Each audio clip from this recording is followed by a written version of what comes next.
Hi, this is Dennis with Second Chance Tackle. We're going to preview some of the reels that came into my shop recently. We'll talk about those that I'm going to do some work on and see which ones we'll be able to make to videos. Well, the first one is not new to you, but what's new is we'll be able to complete the repair. I recently got parts in for that bait runner that had the chewed up main gear. So we went and got the main gear, and we got the main gear and the crosswind block for that Finor bait runner. You can remember we did the diagnosis on this one, the Finor bait teaser. We said that the main gear's back gear, you might be able to see through the plastic here, got all chewed up somehow.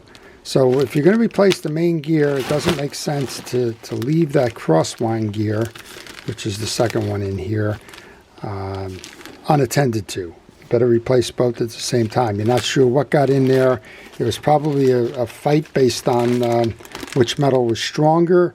This one clearly chipped out, but you're never quite certain if it did damage the thing beyond a quick visual inspection. So do both of your gears when you're doing that. For those of you that are wondering, where do you get Finor parts? Well, that's probably a good question, right? So if you'll notice on here, it says PFPN Service and Repair. Well, that happens to be on Huntington Park Avenue in Philadelphia, Pennsylvania, which is the home of Penn Reels. So Penn recently acquired the Finor brand. We may have talked about that when I had done the initial take apart and problem diagnosis on the the Finor bait teaser. So Finor was established in the 1930s in Miami, Florida as an independent company. They worked on saltwater reels. Along the way, they got sold to the Quantum Zebco group. Quantum Zebco had Quantum and Zebco, and it also had Van Staal, which is a very high-end spinning reel, and its mid-range offering in saltwater was Finor. About a year ago, Van Staal and Finor were sold to Pure Fishing. Pure Fishing is the conglomerate that has Penn, it has Mitchell, it has Abu, Berkeley, and the like. And they acquired the Finor and Van Staal brands. So if you need parts for the Finor, you're going to wind up calling the Penn Service Department, and they can get you that. Now, if you go online, you're going to find a couple of dead links for Finor. Because they're the old links that went to the Quantum Zebco group. But don't be afraid to call Penn Service through Pure Fishing, and they'll be able to help you out there. Okay, next one comes up from Ricky in Florida. Let's see what Ricky has sent me.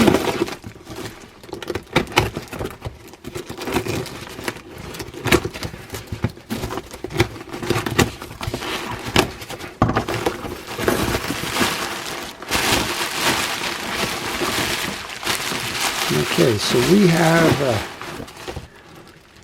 a very old Penn Long Beach 60. That's not the original knob, but the squared shoulders tell you that this is an older reel.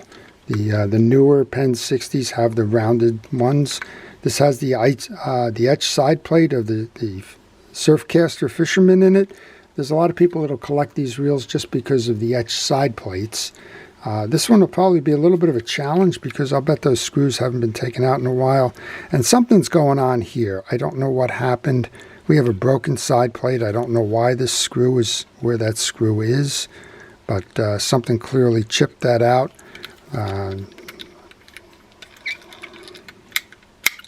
Well, the reel does work. So I guess we'll do what we can do within the parameters of what we can do to see if we can't make this reel a little bit better. I'm hearing that we probably have a worn click tongue. No, that's pretty loud. But there's something that's kind of interfering over there. You can kind of hear it. And then every now and then, it'll just hang. All right, so we've got some work to do on that one. I've done an awful lot of Penn reels.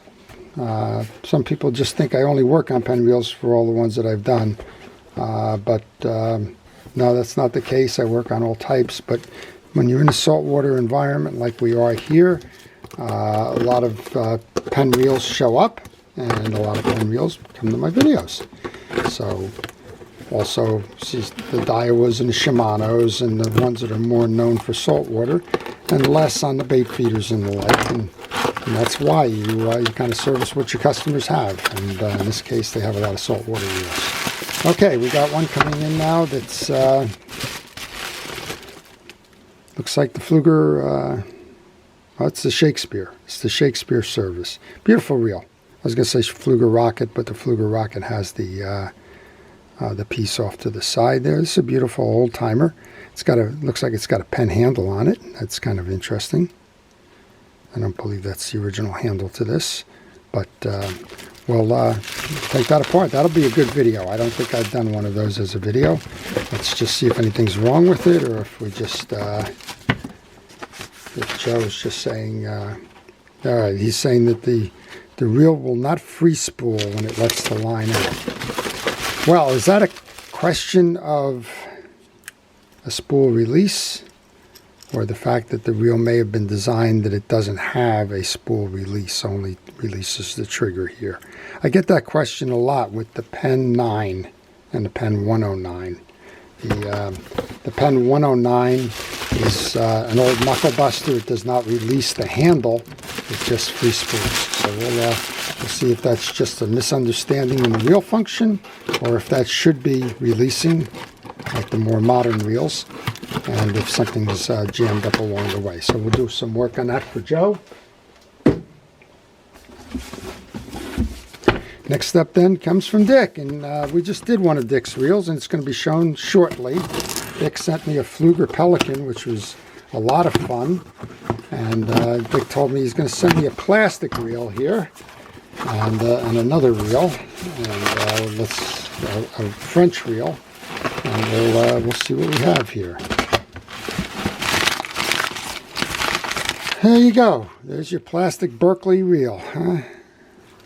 This is kind of what we call a center pin reel. It's kind of fascinating, and I think this is totally molded. I'm believing maybe that center pin there will take this piece out. Probably will. These are kind of direct drive. Yeah, this is a direct drive reel. There's nothing fancy about it at all. It's got a center pin, and we'll crank away. Thanks, Dick. That's kind of a fun reel. I don't know if there's anything to show in there. Just take it apart and put it back together again. And then here's a French reel, a very big one. I think Chris will probably like this one. So this is an older number 4. My gosh, that is one big reel. It's a Bale, and very interesting. Well, we'll take this one apart. We're always open for a challenge, and that's kind of what Dick asked me to do. See if we couldn't take it apart and show everybody how this one's made, and we'll do just that. And then I get the drive to drop your reels off award. Peter, from about 2 hours or 3 hours away in Pennsylvania, brought me a big box of reels. He doesn't get the all-time one, though. I'm working on some charter boat reels from Howard down in 6 hours away in Virginia, who brought me about 50 or 60 reels to work on. But Peter brought me a group of Penn spin fishers, and he said for the most part he's having issues with the bales. And let's see if this is one of those. Yeah, that's one. So a lot of times we're going to find that the bale issue is not that the bale spring doesn't work. And I've done some videos on this before, how to work on it when your bale doesn't close. There's 2 or 3 things going on here. I'm doing this. I can feel it. You can't feel it on the video. It's rough. I'm thinking that a good spray of penetrating oil will clean up some of this debris. We'll probably loosen that screw a little bit, but you don't have to take all the springs off and take the bales out and do crazy stuff. Before you do that, spray it down, make sure it's clean, use penetrating oil, see if that doesn't resolve the issue first. The other thing is the bale wire may be bent. You can usually see if the bale wire is bent by an angular position on the bale arms. If they're not sitting square, but if they're pointing out or pointing in, if they're kind of cocked one way or the other, that usually means that there's a lot of tension from a bent bale wire. And if you rebend the bale wire, a lot of times you'll have success with that. So we have just a whole host. I didn't get a chance to ask Peter, we're in this COVID mode, but I didn't get a chance to ask him where all of these things are in terms of the spin fishers. This one's very tight. That's the Spinfisher 4500. I think he says the bail doesn't close on this one either, huh?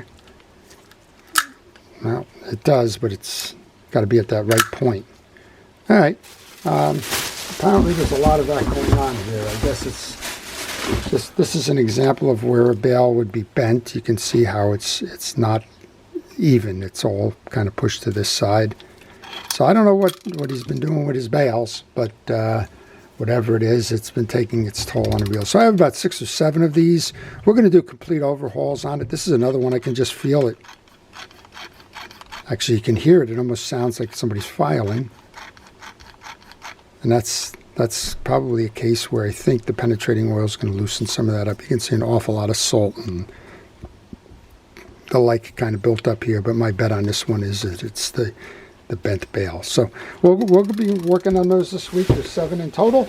And those are some of the things that we'll look for. So look for that alder reel. And look for some of the others in the coming week or so. In the meantime, please take care of yourself. Please be safe.